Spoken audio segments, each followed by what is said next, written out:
Então vamos lá, esse é o Giro da Bolsa, um programa semanal com as principais notícias do mercado financeiro na semana. E hoje... Baguncinha. Não, hoje like na confiança, que é sardinha raiz, porque o programa vai sofrer rage. Hoje o programa vai sofrer acusações e ataques severos, porque envolve muita política, muita gente que tá chateada, magoada com algumas coisas, envolve gente que tá apoiando também. Nosso público não dá rage, não. Dá rage sim, porque não é nosso público, vai vir o outro público. Daquele outro pessoal que a gente não tá mais acostumado aqui. Você que é do outro pessoal, seja muito bem-vindo, né? E hoje, uma versão mais curta do Giro, só com notícias que realmente interessam, porque a gente tem a festa da firma amanhã e o pessoal precisa de pouco tempo pra editar. Você tá querendo dizer pra mim que não tem rapidinha hoje, então? Hoje vai ter, mas vai ser bem rapidinho. E a gente já começa aqui diretão com o nosso combalido índice Bovespa, que agora não tá mais tão combalido. Depois de todas as emoções que ele viveu essa semana, ele fechou em 160.766,38 pontos com 1,36% de alta. E o ETF AUVP11, que replica o índice fundamentalista IAFD, subiu na semana 1,75%, fechando a 113,90 pontos aí, né? Por que eu falei em reais, né? É porque o reais e o pontos é a mesma coisa. Você poderia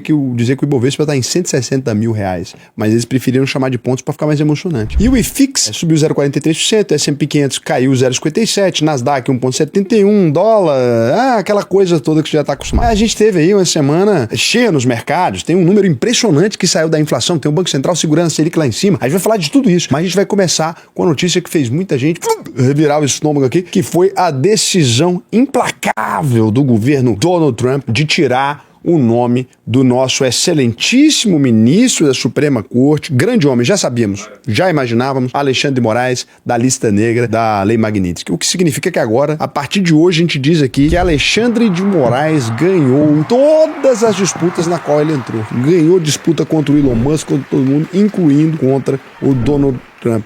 Um homem à frente do seu tempo. Eu já disse pra vocês nunca arrumarem confusão com um homem que nem o cabelo dele quis ele. Fica aqui registrado nosso reconhecimento a essa vitória. Nossa nota de púdio, né? Dessa mente brilhante. Uma mente brilhante, de fato. Põe a foto aqui pra você ver. É uma mente brilhante, né? E um movimento muito inesperado, mas que de certa forma já vinha sendo visto nas últimas semanas, porque o Trump tinha se aproximado muito do Lula. Inclusive daqueles 50% das tarifas que tinham colocado sobre o Brasil. Os 40% que o Trump falava que era por causa da política já tinham sido derrubados para a maioria dos produtos na semana retrasada.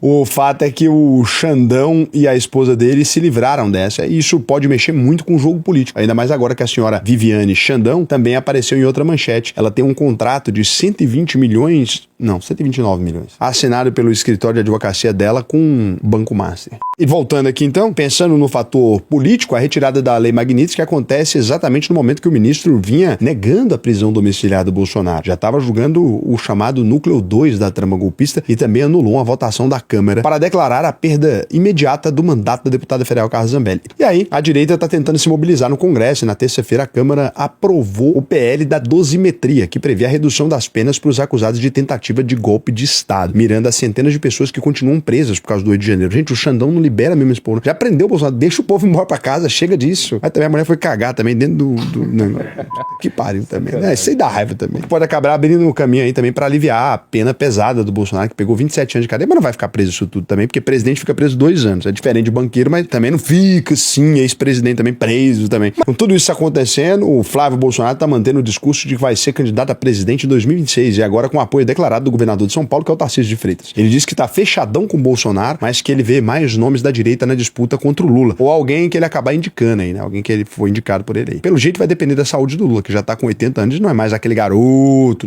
Inclusive um nome que voltou para as manchetes foi o do ex-ministro da Economia aí, que é o Paulo Guedes, né? Depois do Flávio Bolsonaro falar que manteria as ideias dele de liberalismo econômico e de livre mercado caso consiga virar presidente. O fato é que o Lula continua liderando as pesquisas, principalmente depois da aprovação da lei que isenta o imposto de renda para quem ganha até 5 mil por mês. E é claro que a gente deve ter mais uma eleição super polarizada em 2026, porque 91% dos eleitores estão falando que vão manter o mesmo voto das eleições de 2022. Agora, a grande questão aqui para o mercado financeiro é entender como é que fica todo esse xadrez político aí. Xadrez não, né? É um jogo de dama mal organizado. O Brasil não tem xadrez. Xadrez é quando a coisa séria tem que pensar. Não fale isso, que se tem uma coisa na presidência que tem, é xadrez. É verdade, o xadrez político é animado aqui. Uma boa parte do mercado estava esperando que o Copom fosse indicar a queda dos juros já para janeiro, mas na decisão de quarta-feira que manteve a Selic lá em cima, nos mesmos 15% ao ano, o tom foi bem mais preocupante que o esperado, com o Banco Central voltando a falar num juro alto por muito tempo, porque na visão dos diretores o cenário ainda é muito desafiador. Os efeitos da tarifa do Trump ainda não estão claros, e aqui no Brasil o cenário do risco fiscal pode ficar ainda pior no ano que vem. E isso considerando que a inflação agora que começou a voltar para o teto da meta, o IPCA desacelerando para 0,18% em novembro, no menor nível para o mês em 7 anos inteiros, tá? Mesmo assim, e para surpresa de muita gente, o presidente do Banco Central, Gabriel Galípolo, continua totalmente irredutível com essa ideia de tentar levar a inflação para o centro da meta de 3%, mantendo os juros bem altos para tentar forçar uma desaceleração econômica.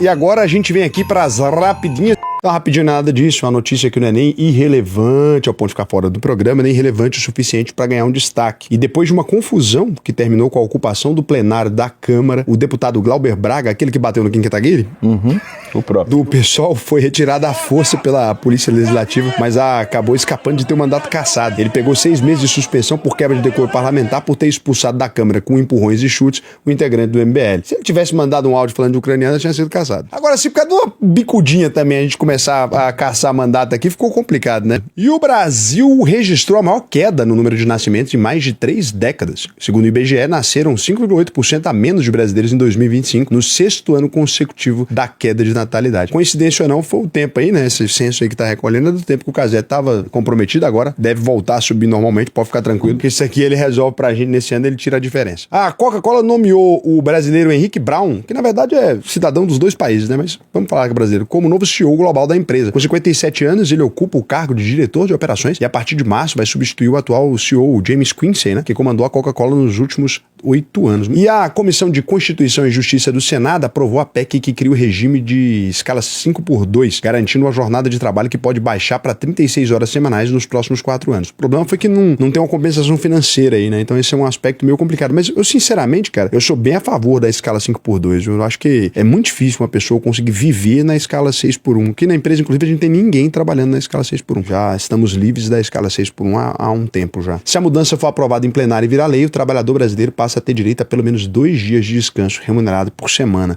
E o governo definiu o valor do novo salário mínimo para 2026. Vai passar de R$ 1.518 para R$ 1.621. O aumento de R$ 103 representa um reajuste de 6,79%, acima dos 4,46% da inflação. Podia botar para uns 2.500. A política de valorização do salário mínimo segue uma lógica que combina a inflação do último ano com o crescimento do PIB nos 2 anos anteriores. Interessante aí essa fórmula, né? E para fechar esse programa, a gente traz algumas notícias realmente relevantes aí. O uso diário de protetor solar, então, pode fazer o SUS economizar mais de 2,5 bilhões em apenas 5 anos e evitar até 103.444, caso preciso, né, de câncer de pele em até 15 anos. Põe o poema do Pedro Bial. Senhoras e senhores da turma de 2003, filtro solar. Nunca deixem de usar filtro solar.